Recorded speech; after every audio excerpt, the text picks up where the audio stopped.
I thank the representative of Japan for his statement. I now give the floor to the representative of Germany. Mr. President, I thank Great Britain for organizing this debate and especially Minister Hague for his personal commitment. But I also congratulate the US for having so ably negotiated the resolution which has been adopted today.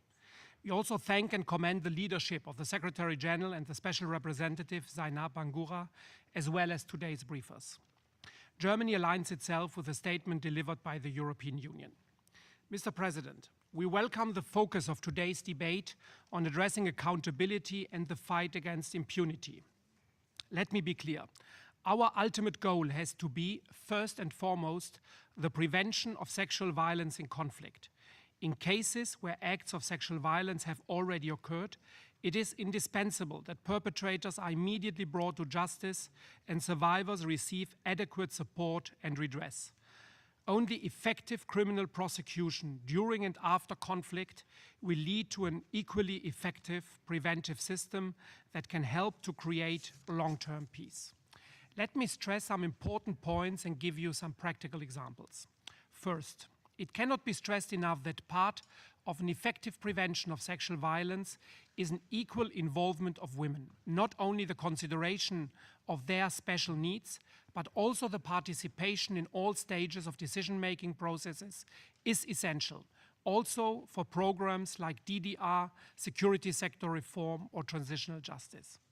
In this regard, Germany has supported inter alia, a regional project at the Horn of Africa, to empower women, helping them to gain access to political and economical decision-making processes.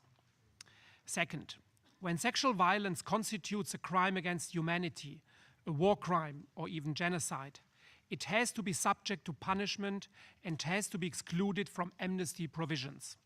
Whenever states are not willing or capable of fulfilling their responsibility of prosecuting perpetrators accordingly, the international community must react in order to prevent a culture of impunity, as it was also recently stressed at the G8 meeting in London.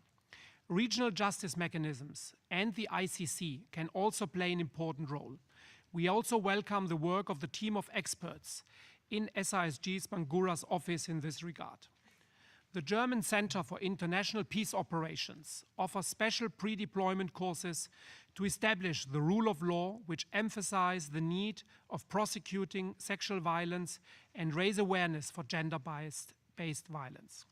Third, appropriate medical and psychosocial support for survivors of sexual violence, including access to sexual reproductive health services, as well as access to justice and reparations, are fundamental prerequisites for an effective reintegration of women into their respective societies.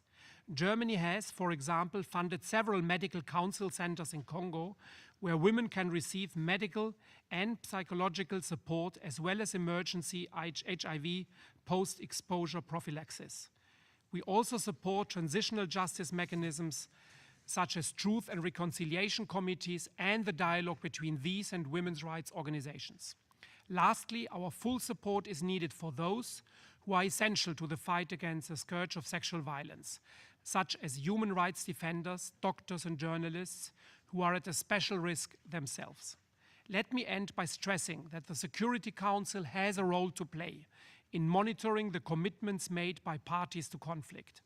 In this regard, it can and should do more to hold perpetrators accountable. Without having to create a new mechanism, it could already now make use of the tools at hand, for example, by reacting to cases of sexual violence in a certain country with Security Council press statements, by writing specific letters to concerned governments, or by referring specific cases more frequently to the sanctions committees, and, as a last resort, to the ICC. I thank you, Mr. President. I thank the representative of Germany for his statement. I now give the floor to